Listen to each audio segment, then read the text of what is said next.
After that last bow exploded, and I was a little bit unhappy.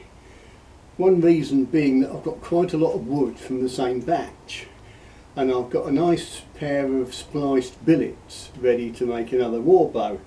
But after that explosion I just didn't trust the sapwood.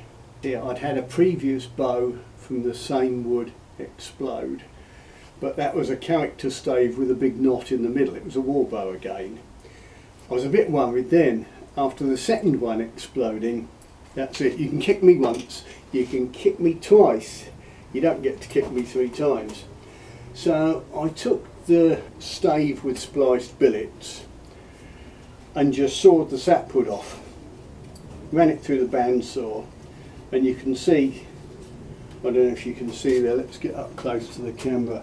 You can see some of the discoloration near the sapwood heartwood boundary. And that's quite a stiff, thick bit of wood.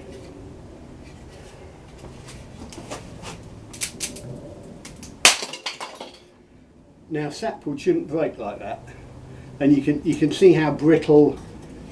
Find it bloody hurt. You can see that sort of brash. It's dry, it's crisp, it's hard. Didn't trust it. Sapwood, you should almost be able to bend back on itself. So I did the right thing.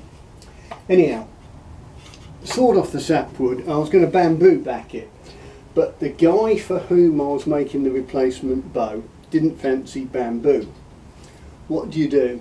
Then I remembered up in my stash I've got some sapwood strips that I took off logs that were for some reason or other no good as entire bows.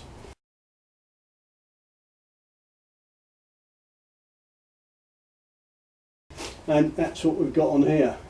It's yew heartwood belly spliced with a continuous yew sapwood strip on the back, complete with all the nice undulations and what have you. It took a lot of work to get that strip because it was originally quite thick, but it had quite a lot of twist, and you think, well, a thinnish slat will just untwist as you glue it down, but it's surprisingly stiff.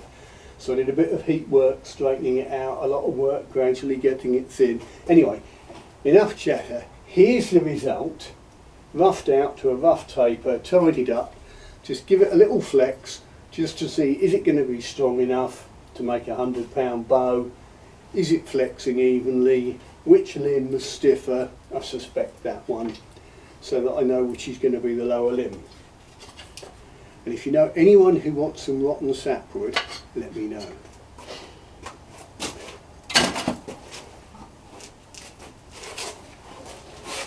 Right, here we go. That's moving quite nicely. Right limb's more flexible. Couple of stiff patches.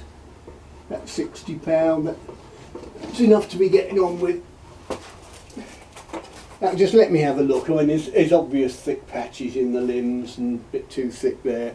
Just lets me see how it's flexing, so I know where to move on. I'm a happy bowyer again.